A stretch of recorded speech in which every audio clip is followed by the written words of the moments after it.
گمگشتۂ مزار محبت کو جائی، کہاں جائے آخر بیابان ہر سو، شکستہ ہے پہلو اکیلی ہے زہرا۔ اعوذ باللہ من الشیطان الرجیم، بسم اللہ الرحمن الرحیم، الحمدللہ رب العالمین، والصلاة والسلام علی اشرف الانبیاء والمرسلین وعلی اہل بیتہ الطیبین الطاہرین المعصومین، ولعنۃ اللہ علی اعداء الدین اجمعین۔ اما بعد فقد قال رسول اللہ صلی اللہ علیہ وآلہ وسلم، فاطمہ تو بضعۃ منی۔ ناظرین اکرام، ایام فاطمیہ ہیں۔ ان ایام فاطمیہ میں آج کا جو موضوع ہے جناب سیدہ فاطمہ سلام اللہ علیہا بطور ایک مثالی ماں کے کردار کے حوالے سے ہے۔ ایک معاشرہ جن افراد کے ساتھ چلتا ہے ان کا تربیت یافتہ ہونا بہت ضروری ہے، اور افراد کی تربیت کے لیے اس گود کا انتخاب، اس گود کا تربیت یافتہ ہونا بہت ضروری ہے۔ جیسا کہ امیر المومنین علی ابن ابی طالب علیہ السلام نے فرمایا، عموماً دعا میں وہ ارشاد فرماتے تھے، اللہم انی اعوذ بک من امرۃ تشیبنی قبل مشیبی، میرا اللہ مجھے ایسی خواتین سے پناہ دینا جو بڑھاپے سے پہلے مجھے بوڑھا کر دے۔ اور رسول خدا صلی اللہ علیہ وآلہ وسلم نے اصحاب کے مجمع میں جب یہ کہا تھا، ایاکم ما خضراء الدمن وقیل ما خضراء الدمن قال المرأة الحسنہ فی المنبت السوء، فرمایا اے اصحاب کرام، گندگی پر اگنے والی سبزیوں سے پرہیز کرو۔ فرمایا یا رسول اللہ، یہ گندگی پر اگنے والی سبزیاں کیا ہیں؟ فرمایا وہ خوش شکل نظر آنے والی خواتین جن کی پرورش گندے ماحول میں ہوئی ہے، ایسی خواتین سے، ایسی عورتوں سے اجتناب کرو۔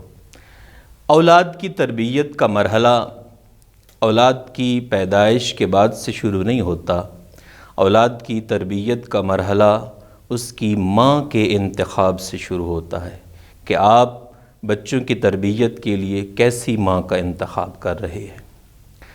ماں ایک الہی تحفہ ہے، ماں ایک معاشرے کے لیے ریڑھ کی ہڈی کی مانند ہے، ایک خاندان کے لیے ریڑھ کی ہڈی کی مانند ہے۔ ماں ہی وہ ہستی ہے جو اولاد کو بہترین تربیت دے کر معاشرے کے لیے ایک تحفہ چھوڑ کے جاتی ہے۔ یہ مراحل جہاں گزرتے ہیں ماں کے حوالے سے، جب بچہ ماں کے شکم میں ہوتا ہے اور 9 ماہ تک توحید کے دسترخوان پہ مہمان بنا رہتا ہے، یہ ایسا مرحلہ ہے کہ روایات کہتی ہیں کہ تب پروردگار ہر روز ماں کا ایک روزے دار کی حیثیت سے ثواب دیتا ہے اور ایک شب زندہ دار کی حیثیت سے اسے ثواب دیتا ہے۔ وہ مرحلہ 9 ماہ کا، وہ مرحلہ جب وہ حاملہ ہوتی ہے، اللہ اسے مجاہدہ قرار دیتا ہے، اور جب بچہ اس دنیا میں آتا ہے، بچے کے لیے سب سے پہلی درسگاہ ماں کی گود کو قرار دیا گیا ہے۔ جب بچے کو ماں دودھ پلاتی ہے، روایات میں آیا ہے اس کا ثواب جناب اسماعیل کی نسل سے ایک غلام آزاد کرنے کا ثواب ہے۔ بچے کے لیے پرورش کے لیے بھی ماں کی گود کو قرار دیا گیا ہے، اور پہلی غذا بھی ماں کی طرف سے پروردگار نے عنایت فرمایا ہے۔ ماں وہ عظیم ہستی ہے جس کی گود کو اولاد کے لیے تربیت کی ابتدا قرار دی گئی ہے۔ اور کوئی بھی چیز ہے، چاہے وہ کوئی عمارت ہو، چاہے وہ کوئی درخت ہو، جب درخت کی بنیاد، بیس، جڑ کو قرار دیا گیا ہے، عمارت کی بنیاد اس کی فاؤنڈیشن کو قرار دیا گیا ہے، اسی طرح اولاد کی تربیت پر، اس پر بننے والے اثرات اور اس کے جو جذبات اس میں آتے ہیں، جو وہ معاشرے کو دیتا ہے، وہ سارا کچھ ماں سے لیتا ہے۔ ایک بچہ جو خالی الذہن ہوتا ہے وہ ماں سے سیکھتا ہے۔ ماں باپ کے افعال و حرکات و سکنات بچے کے ذہن میں نقش ہوتے جاتے ہیں اور ویسے ہی تربیت پا کر وہ معاشرے کے سپرد کر دیا جاتا ہے۔ اس حوالے سے جہاں عالم اسلام پریشان ہے کہ اولاد کی تربیت کا مرحلہ حل نہیں ہو رہا، وہاں پروردگار نے سیدہ طاہرہ کی شکل میں اسلام کی دامن میں فقط نہ مسلمانوں کی خواتین کے لیے، میں سمجھتا ہوں عالمین کی خواتین کے لیے ماں کے کردار پر ایک رول ماڈل کے طور پر آئی ہے۔ سیدہ طاہرہ سلام اللہ علیہا کا وجود اگر اس حوالے سے دیکھا جائے، اس پہلو سے دیکھا جائے کہ پروردگار نے انہیں ایک ماں بنا کے بھی بھیجا ہے، تو ایک عظیم پہلو، ایک بہت ہی بڑا موضوع ہمارے سامنے آتا ہے، جس کو رسول خدا صلی اللہ علیہ وآلہ وسلم نے بھی فرمایا کہ میں جہاں مردوں کے لیے نمونہ عمل ہوں، وہاں فاطمہ مستورات کے لیے نمونہ عمل ہے۔ اور کیا کہنے ہیں سیدہ کی عظمت کے، کہ اس باپ کے لیے رحمت ہے جو رحمت للعالمین ہے، اس شوہر کے لیے آدھا ایمان ہے جو کل ایمان ہے، اور ان نوجوانان کے لیے جنت ہے جو خود جنت کے سردار ہیں۔ روایات میں آیا ہے کہ ماں کے قدموں کے نیچے ہی جنت ہے، تو کیا کردار ہے ماں کا کہ اولاد کی جنت کا انحصار ماں کی ہی تربیت پر ہے کہ وہ اسے جنت کے راستے پر بھیجتی ہے یا گمراہی کے راستے پر۔ تربیت کا مرحلہ بہت اہم مرحلہ ہے۔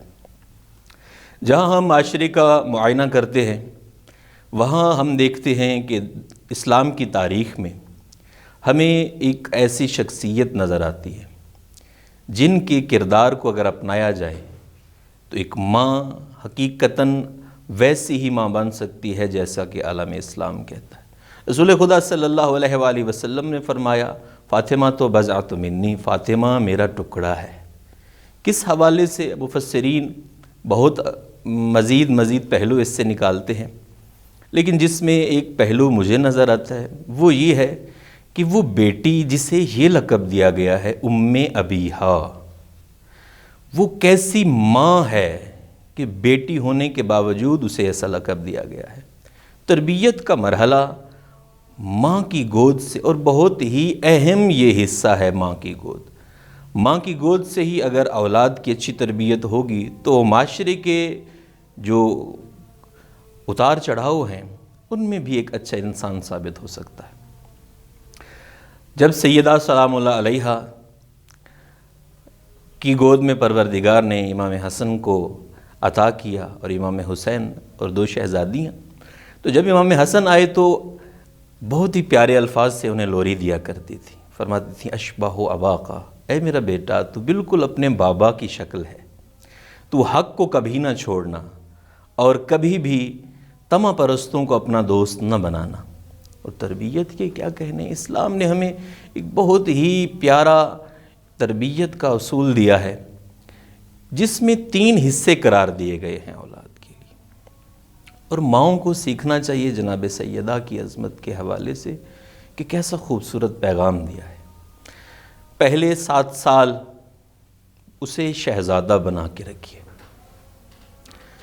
دوسرے 7 سال اسے خادم بنا کے رکھیے، اور اب باقی زندگی 7 سال یا جتنی بھی آگے ہے اسے اپنا وزیر بنا کے رکھیے۔ ان 3 مرحلوں سے جب بچہ گزر کے آگے جائے گا تو وہ معاشرے کے لیے انتہائی مفید ثابت ہوگا۔ رسول خدا صلی اللہ علیہ وآلہ وسلم نے بڑا خوبصورت ارشاد فرمایا کہ اولاد کے لیے 3 حق ہیں اس کے والد پر۔ سب سے پہلا ان یحسن اسمہ، اس کا نام پیارا رکھے۔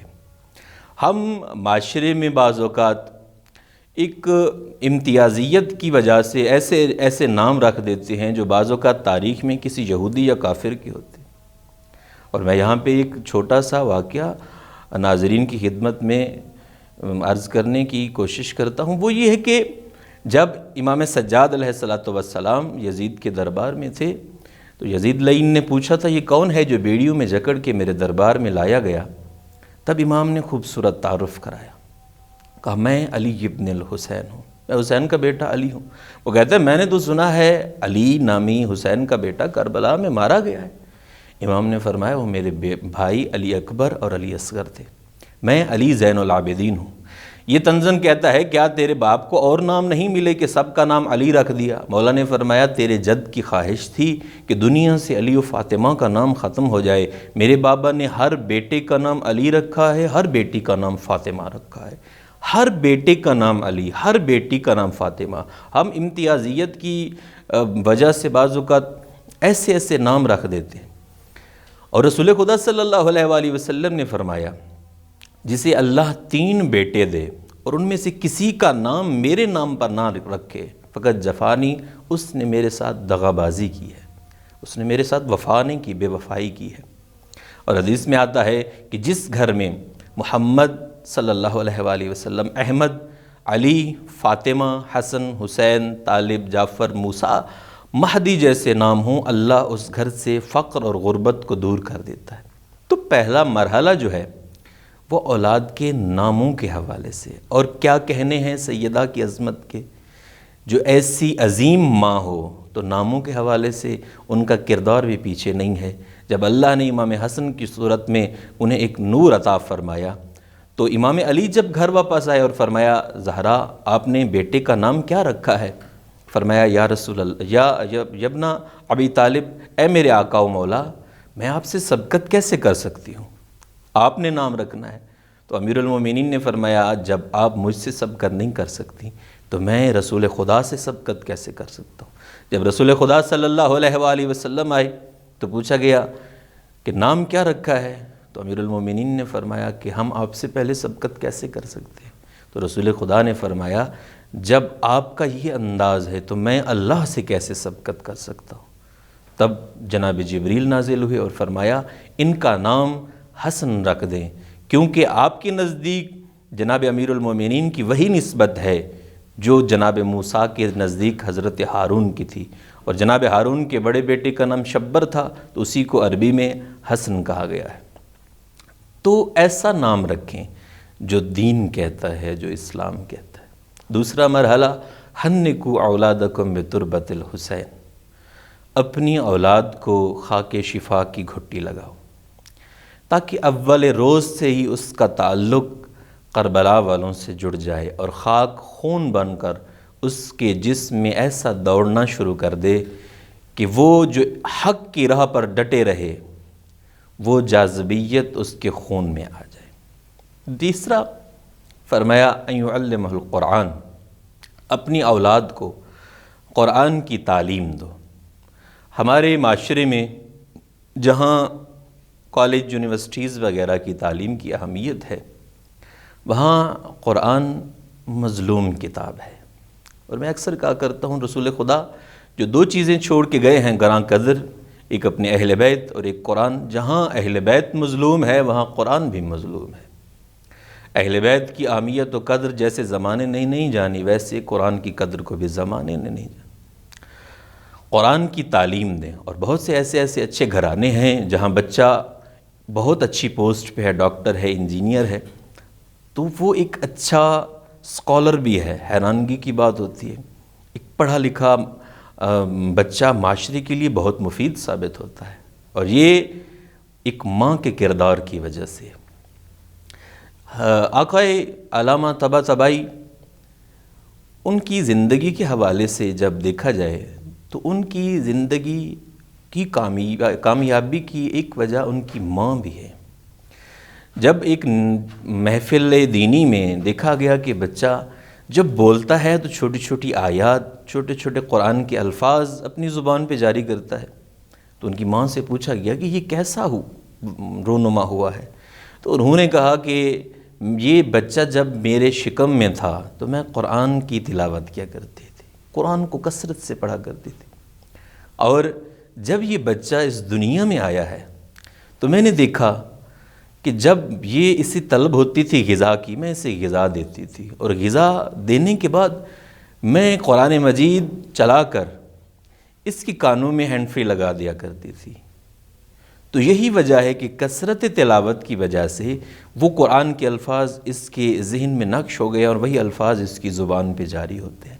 اور یہ دنیا نے دیکھا ہے کہ جب جب دین کے لیے، مذہب کے لیے، معاشرے کی بھلائی اور فلاح کے لیے افراد کی ضرورت پڑی ہے تو وہ افراد، وہ فرد آگے آئے ہیں جو پاک و پاکیزہ گود کے پلے ہوئے تھے۔ اور تاریخ کو لکھنا پڑا ہے کہ کربلا ایک جو معرکہ ہوا ہے حق و باطل کا، کربلا پاکیزہ ماؤں کی گودوں کی تربیت کا نتیجہ ہے۔ چلو سلام کریں اس کے آستانے کو، حسین پال کے جس نے دیا زمانے کو۔ ایسی عظیم ہستی کہ جس کے لیے اقبال نے کہا، سیرت فرزندہ از امہات، گوہر صدق و صفات از امہات، مزرع تسلیم را حاصل بطول، مادراں را اسوہ کامل بطول۔ جناب علامہ محمد اقبال فرماتے ہیں کہ اگر عالمین کی ماؤں کو ایک رول ماڈل کی ضرورت ہے، ایک کردار کی ضرورت ہے، تو وہ کردار سیدہ کا کردار ہے، جو تمام عالمین کی ماؤں کے لیے ایک بہترین کردار ہے۔ تو جناب سیدہ سلام اللہ علیہا کا ایز اے ماں کردار بہت خوبصورت کردار ہے، اور بہت سے ایسے واقعات ہیں جہاں دیکھا جا سکتا ہے کہ تربیت کا کیا کمال جناب سیدہ نے آسن طریقے سے ذمہ داری کو انجام دیا۔ جنگ صفین میں جب دیکھا گیا، جنگ جمل میں جب دیکھا گیا کہ امیر المومنین جناب محمد حنفیہ کو کہتے ہیں کہ جائیں جنگ میں، تو وہ کہتے ہیں جنگ کا گھمسان ہے، تیر و تلواروں کی آوازیں اتنی آ رہی ہیں کہ آگے بڑھنا مشکل ہے۔ وہاں امام حسن گئے اور جب فتح یاب ہو کر واپس آئے تو دیکھا جناب محمد حنفیہ کے چہرے پہ شرمندگی کے آثار تھے، تو امیر المومنین نے کہا حنفیہ اپنا مقایسہ کبھی بھی فاطمہ کے بیٹوں کے ساتھ نہ کرنا، تو کنیز کا بیٹا ہے، وہ زہرا کی اولاد ہے۔ ایک ماں کی گود، ماں کی تربیت ہی افراد کے اندر ایک خوبصورت تبدیلی لاتی ہیں، کمالات کی، اخلاقیات کی اور احسن افعال کی انجام دہی میں ماں کے کردار کی بہت اہمیت ہے۔ ناظرین، انہی الفاظ پر دعائیہ کلمات کے ساتھ میں ناظرین سے اجازت چاہتا ہوں، اور دعا ہے پروردگار ہماری مستورات کو سیرت سیدہ پر چلنے کی توفیق عطا فرمائے۔ السلام علیکم ورحمۃ اللہ وبرکاتہ۔ محبت کو جائے کہاں جائے آخر بیابان ہر سو، شکستہ ہے پہلو اکیلی ہے زہرا۔